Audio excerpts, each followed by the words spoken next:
The envelope felt too light to matter, too innocent to change anything.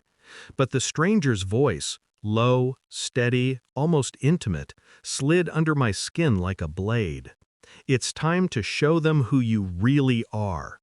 Then he vanished into the crowd of polished shoes, glittering glasses, and fake congratulations. I sat in the back row of the ballroom, exactly where her family preferred me. Unseen, unheard, unimportant. A placeholder, a shadow. The factory-fitted embarrassment, as her brother once whispered loud enough for everyone to hear. Tonight was his promotion party, his coronation, really. An Audi key fob gleamed in his palm. A $75 million Hawaiian resort contract sat in a velvet box handed to him by his father with trembling pride.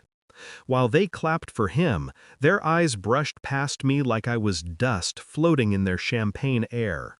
My wife didn't even glance my way, not once.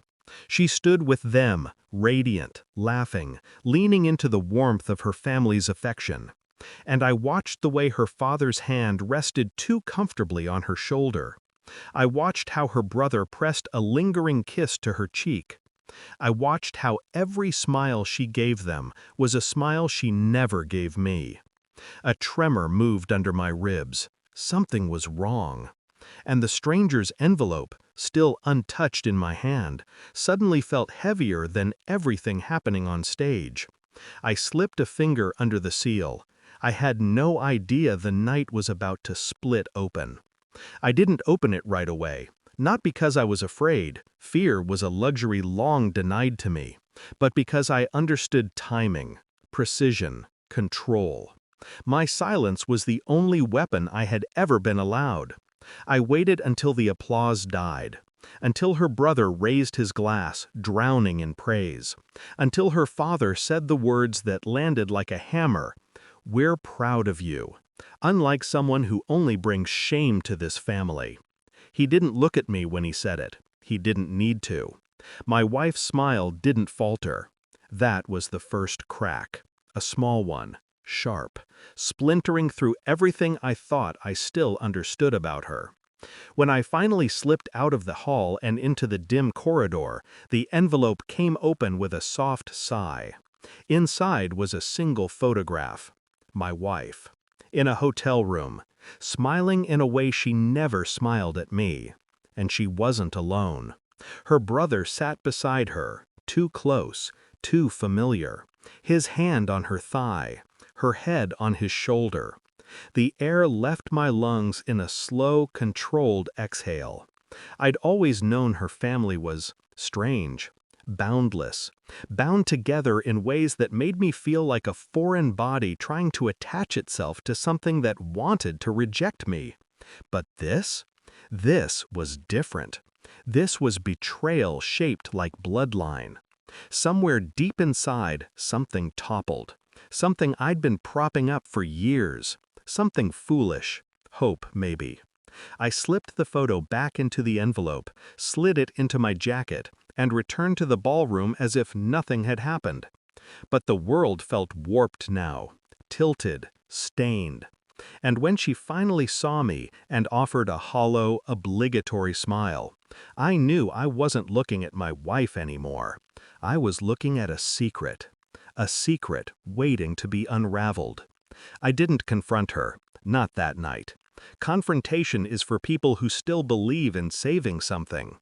I believed in understanding it first, so I watched, quietly, coldly. A week of observation, a week of studying patterns I once ignored. Her late-night family calls, her sudden refusals to let me drive her to her father's house, her brother showing up unannounced, entering our home like it belonged to him.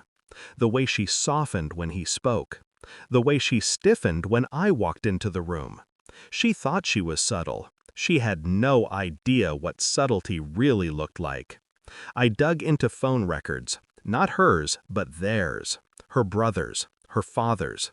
Their messages to her read like a script meant for someone else, underscored with intimacy, blurred boundaries, possessiveness disguised as affection, worry disguised as ownership.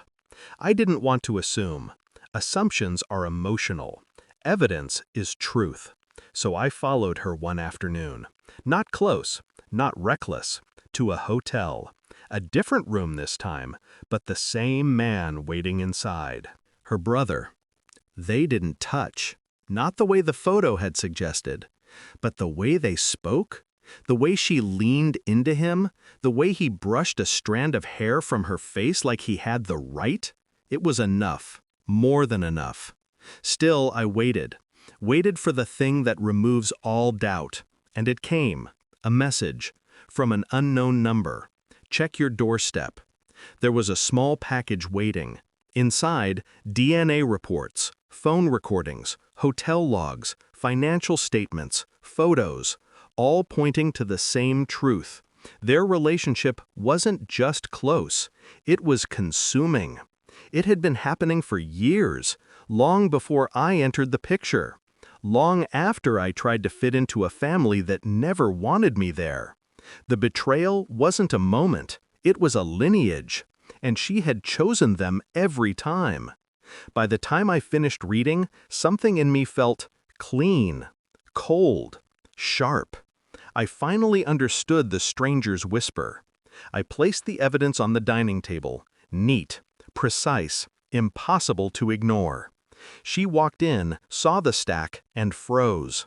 Her eyes flicked from the reports to my face. "What is this?" A simple question, but the tremor in her voice told me she already knew. I didn't answer. I didn't need to. I slid the original photograph across the table, the one from the envelope. Her breath caught. Her knees weakened. Her mask cracked. "Where did you—" She didn't finish. I watched her fold in on herself, confusion collapsing into panic. Her hands trembled as she reached for the documents, scanning them too quickly, denying every line, even as her eyes confirmed the truth she'd buried. She whispered my name, soft, broken, a plea, not an apology. I remained still, unmoved. She wasn't crying for me. She was crying because she'd been exposed. When she finally looked at me, her face was pale, stripped of all the confidence she wore around them. "You weren't supposed to see this," she whispered. And there it was, the confession inside the denial. I stood up, calm, measured. "I already sent copies to your father," I said. Her eyes widened with horror. "And your brother!" Her breath shattered. "What did you do?" she choked.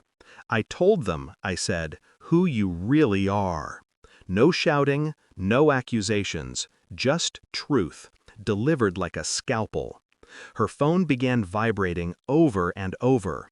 Messages, missed calls, all from the two men she thought would protect her from consequence forever. I walked past her, toward the door.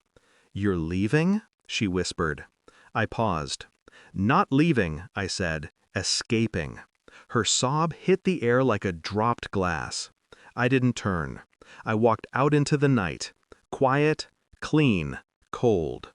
Behind me, her world was collapsing in real time. The family that once mocked me now tore itself apart under the weight of their own secrets. I felt nothing. Not grief, not victory. Just clarity. It was strange how betrayal could hollow you out and still leave you standing. I reached my car, opened the door, and looked at the envelope one last time.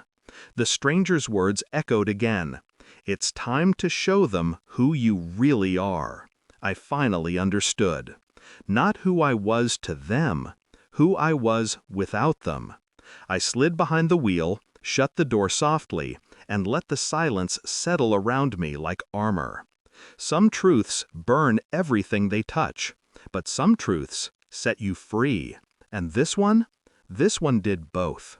I drove away without looking back.